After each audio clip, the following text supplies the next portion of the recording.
Do you want to find solutions that help teams make better decisions, solve problems faster, and free their creative minds to come up with smarter solutions? There's a workshop for that.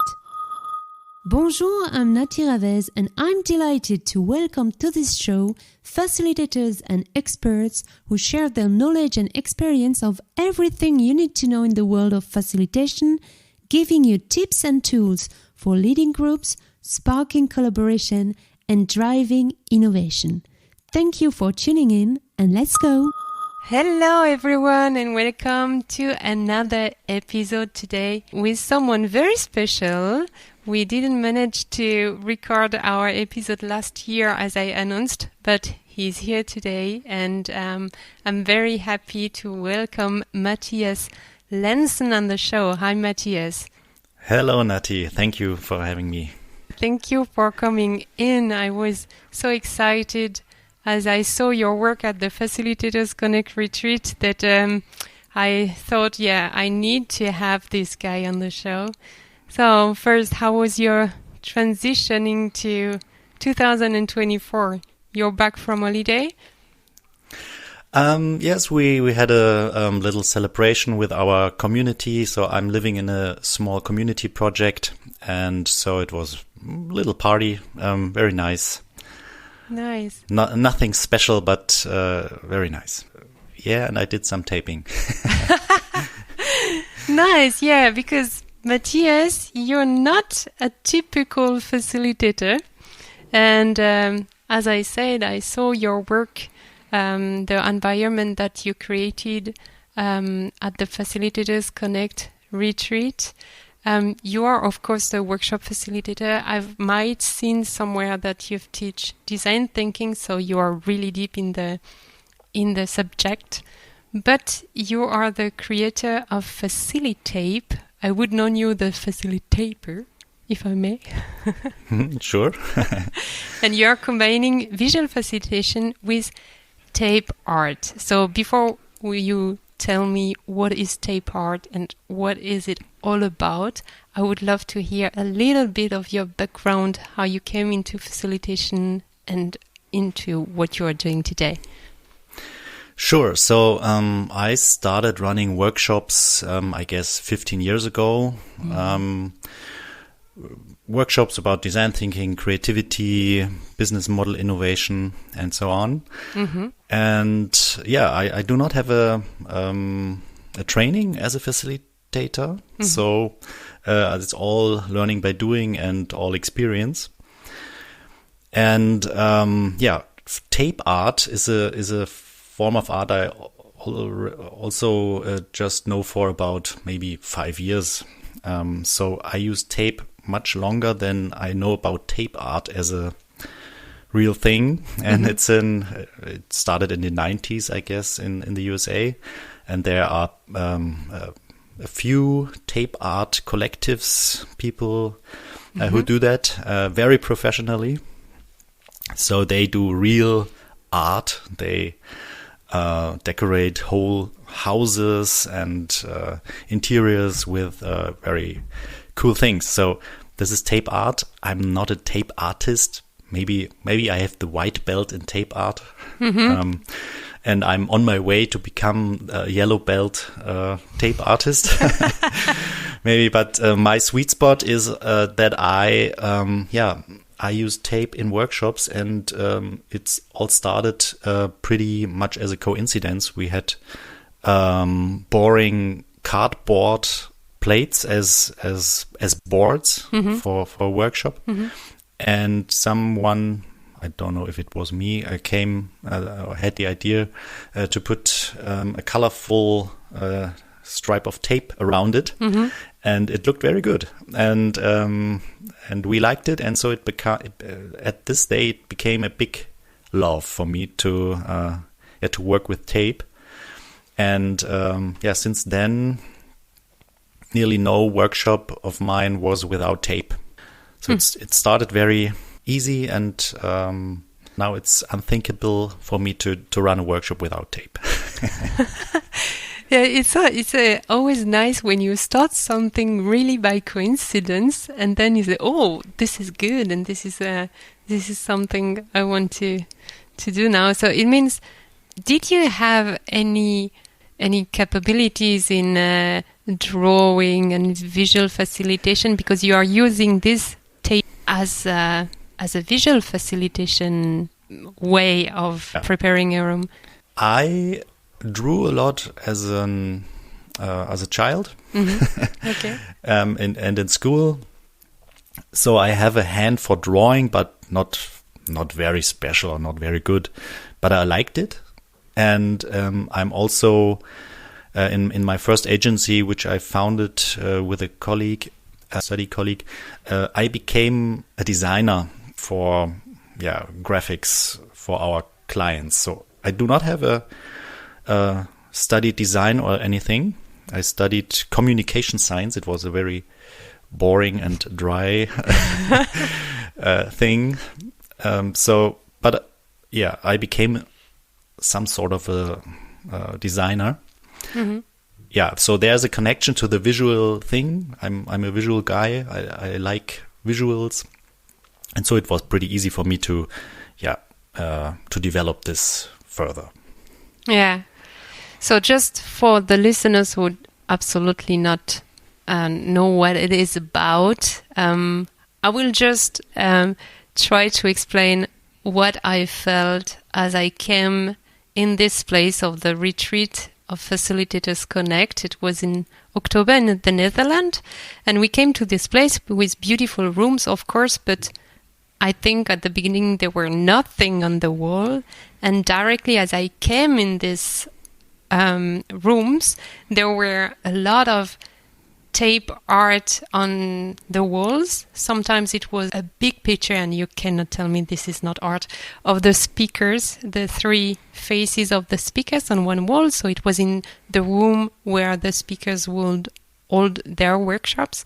But it was also in all the little rooms on the domain where we knew, okay, the agenda, what will going on in which of the rooms. It was all taped with colorful tapes on the wall. It was a place where we could make photos. So how do you explain what you are doing? Actually, you are preparing the environment where the groups are coming in, right? Mm-hmm. So at the retreat, it was a little bit special because that was not the classical facilitate case. Mm-hmm. The pictures of the speakers, for example, it took 2 or 3 hours to tape them. Mm-hmm. That I wouldn't do that for a normal workshop. Yeah. For a normal workshop, the sweet spot is to be quick and to be able to prepare a room in less than an hour. Because you can imagine it would take longer than an hour, and you're already exhausted before a workshop starts. Sure. Because taping is also, it's you're very active while doing that. Yeah. Yeah, basically it's that preparing a room, really using all the possibilities of a room. I think in many cases, rooms are not fully used in a workshop. Often there are just the tables and chairs and maybe a circle in the middle, but there's so much more to room to use. The walls, the ceiling, the windows, the floor, of course. And so with tape, I create creative spaces, creative playgrounds. I create structure. I create guidance. I create little things to make the people laugh or to have a title on the wall from the workshop. So that is also different from workshop to workshop, from format to format, what I will do. Most of the cases I do not prepare it anymore. So I just walk in a room and see what the room needs to become a playground. And then I start... let it flow. Okay. But you are a pro. I have more than 10 years of experience. That makes it easier. Okay. But I started the train-the-trainer workshop concept last year. And in that year, I also learned a lot what's in facilitating, because before I did it very intuitive, not thinking about it, just doing it. And now I'm reflecting it with a lot of very good facilitators. And so it became also a very interesting year for me to learn about my own thing. It's true, because when you're doing something by intuition, you are doing, you're not thinking. And if you want to bring it and to make it understandable for others, then you have to think, okay, what is going on in my brain? How can I explain it? But the good thing is, a lot of people who attended my workshops, they just started, and it's easy to start. You don't have to do great arts. Just put a few lines in the room, and it's different. And I saw a lot of pictures from participants. We have a LinkedIn group, for example, where we share inspiring pictures from workshops, and it's very cool to see how easy people can start with it, because it doesn't need much. If you don't want to miss the release of future episodes, press the subscribe button on your podcast app, and don't hesitate to send us your questions or comments, which I'll be sure to answer at podcast@laworkshoppers.com.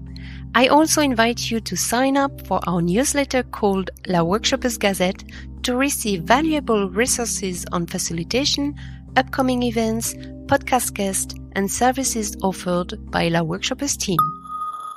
Of course, the workshop starts way before the workshop day. We are really deepened on what is the purpose of the workshop. We are creating a journey where we know, okay, where our participants are started, what do we want to have at the end of the workshop. We are preparing the story, the activities, and what is the benefit of on the top on everything what we are preparing before the workshop. Does it give a structure also for the facilitator himself and not only for the group? That's the cool thing. I think that tape can complete you as a facilitator, and you can use tape so that it benefits your style of facilitating a workshop. So, for example, I'm a very chaotic, unstructured person. So I give the room more structure. So it gives me more structure, and I don't. For example, taping the agenda on the wall, I have it on the wall, so I can't forget it, and I know what's the next step, and it's very present. If you are a more structured person, you maybe can do more inspiring stuff, so that you don't have to do that. This is the cool thing. That it can complete you as a facilitator in some way. And for me, I also need to feel that this room is a playground for me, and I own the room, and the tape helps me to think the room is very special and very nice, and people will love it. And so I'm very confident for the workshop. So it helps me a lot. Sometimes I would do it anyways, just for me, because then I'm in my strength. I mean, there are some workshop facilitators that I admire, like Brittany Waring, who is creating her peaks moment. With your workshops, the peaks moment is from the start, because you're coming in this room and you have already this colorful, because you are using really colorful tapes. It's not only a black tape. You have the pink that I love, by the way. What is the name of this fluo? Neon. Yeah, neon. Thank you. Neon tapes. Yeah. Neon tapes. Yeah, what kind of tapes are you using? Is it a special tape? Because you have to take care that it's not staying on the wall, I guess. Mm-hmm. Yeah, the question about the tape is the most important one. And you also have to speak with facility management beforehand to avoid bad surprises. I use a tape called console tape from Pro Tapes. It's a US-based company, and I didn't find a better one. I'm not getting any commission or something like that, but they are, for this case, they are the best tape because it's a paper tape, paper-based tape, and it's very sticky, but it's also good to remove it. Yeah. At my home, for example, the picture on the back, pictures like that, like they are for 1 year or something like that, and it's no problem to remove it. What are you doing with the tape at the end? At the end of my workshops, I create little art pieces from it. Oh, nice! Because I was also thinking about the garbage that comes with it, but it's not much, and you can do little pieces. For example, one idea could be to remove the tape with the participants after a workshop and to have little tokens from the workshop as a reminder, which you can put on your desk to remind you of that workshop, or make together a piece of art for the office. Mm-hmm. I try to build little figures from it. So there are a few creative ways I can think about. Nice. And I saw also, because I was looking at your website and I was looking on the LinkedIn group, you are using the tape not only to prepare the room, but it's also a part of some of the activities. I mean, I saw a tape on the floor where a group of people were in different circles. So you are really using the tape to prepare the activities, so to say. Yeah, you can also do energizers with tape. That's no problem. It's round, colorful looking things. They are good for every workshop. Mm-hmm. But you can imagine it as big templates. Yeah, true. And templates you can walk in. That's also cool. Crazy. And this is the kind of the expression here is the embodiment. So to do more movement, to integrate more movement and your whole body into thinking and walking around in a workshop, and tape can activate that. Yeah. So you can create different zones in a room. And as you saw it, you can use it as a methodology. For an easy one would be, every facilitator knows that you have a line on the ground, and you ask people, where are you from, who is traveled the most, for example, and then you can stand on this line. So it's a very easy one. I like it a lot to make little triangles on the floor, because it looks nice, and you can use it in the beginning as a check-in to build small groups and ask them, find a thing you have in common in your triangle, and at the end you can then share as a checkout, okay, what did I learn in a little group or in the triangle, or you can create something with tape in this triangle to show to the others what they learned. So you can reuse things you used in the beginning, also in the end. That's also the cool thing about tape. It's very flexible. So I prepare certain things, but I also work with it in the workshop. So in methods, when I work with the participants, but also when they do something, I don't need to moderate in that moment. Then I can prepare something new in the room with a tape, so I can change the room during a workshop. Wow. It's also a very nice aspect. Yeah. May I ask, what kind of workshops are you leading with? Is this with companies, with organizations? What kind of challenges you are solving in your workshops? Yeah, so my home turf for workshops is design thinking, innovation, new ideas, creativity, And I work with small and big companies. Okay, and they are not surprised when you're coming with your... I mean, because some corporates or some organizations are very serious, and even if they want to try something new with workshops and stuff like that, they are not. How do they react when they see your work? As a good facilitator and a good preparation up front, I check about the amount of tape I will use. Yeah. So, if I know that it's a very conservative company, I don't use too much tape. For example, to not create distance. In the beginning.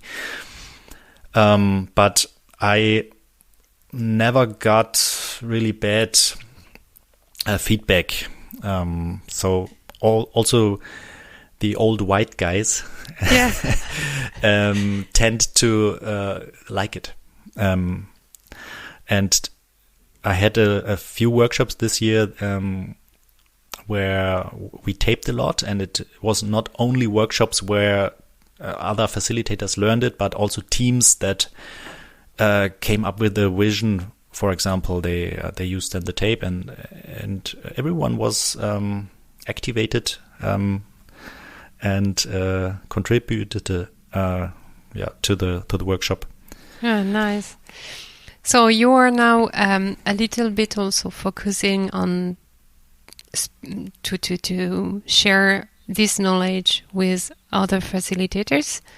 So how do you start with this? I mean, of course, taking part of your masterclass or courses, I guess, but what is the method for you to bring it by to the others?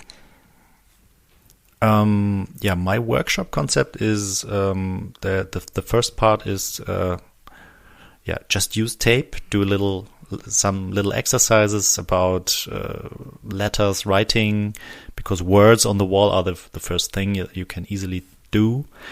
And I have a few tricks that it looks good from the beginning. Not much, so it's pretty easy to make it look good. And with little graphics and visuals.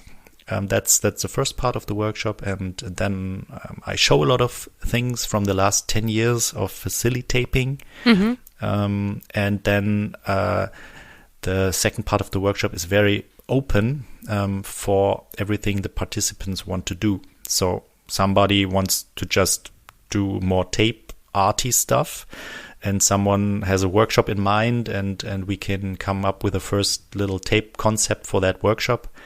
And do little prototypes in the second part of my workshop to get a feeling how it could look like. Or I'm a sparring partner to discuss how a certain concept can work with tape, can be enriched with tape. But first thing is you just need two nice kind of tapes, not the normal ones in the facilitator suitcase. The beige brown one, beige not brown that one. Yeah. And start with some little things, just a greeting on the floor, for example, or on the wall for the participants. So it's not rocket science. Okay. I guess it takes a lot of experience to really get a room and to develop this kind of flow so that the room becomes the paper, which you can paint on with tape for your workshop. So I guess this takes a little time and practice, but I can just invite everyone to get some tape and to start it. And in my workshops, of course, there's a little help doing that. And about your workshops, I saw on your website that you are in Germany. So you are giving some workshops for facilitators to learn that in Germany, and everyone can ask for, hey, come in our town. But are you giving also workshops online? Not yet, but I'm working on a landing page to ask people if they would like an online course. Yeah. So, and then if there are enough people, I will do an online course. I did 2 digital formats this year with 5 people each, and they worked. So I sent them a little list of what they should buy, and they needed a white wall behind them, and then we did remote taping. So this is an appeal on the followers of the podcast. If you want to get an online digital workshop from Matthias to learn how to tape, send us a message, and then we will inform Matthias, because I would love to. I want to do an international workshop this year, maybe in the Netherlands, because that's not too far from Cologne. So this is on my list, and there are also one is in Switzerland this year. Already had a date for that. It was in May? Yeah, in May 15 and 16. Yeah, and of course there are workshops in Berlin, Hamburg, Munich, where I already have dates. And for people who want to join, in my newsletter, I will send it out this week. I guess I will communicate the planned dates for this year. And we will put it all in the show notes. And I hope I will have the honor to be in one of your workshops. Since I'm leaving Germany, I hope for a digital workshop. That would be nice. Or a virtual workshop, sorry. Thank you very much, Matthias. It was really, really nice to have you here. Yeah, thank you for the invitation. And I wish you a lot of success in 2024, because I'm absolutely sure we will hear more and more about you. Thank you very much. I wish you that too. Bye-bye. Bye. I hope this episode has piqued your curiosity and caught your attention. All the information about Matthias and his upcoming workshops to teach you how to facilitate is listed in the footnotes.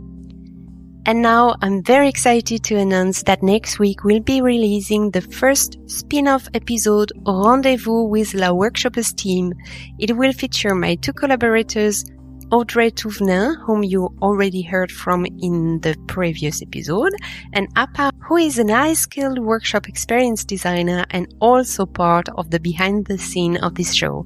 In these spin-off episodes, we'll be unpacking our thoughts on facilitation, workshopping, and a silly little thing called life. In a fortnight time, I'll be joined by Deborah Rim-Moiso from Session Lab to talk about the state of facilitation 2024. I'm very curious about it. Until then, I wish you good health, success, and lots of happiness. Au revoir!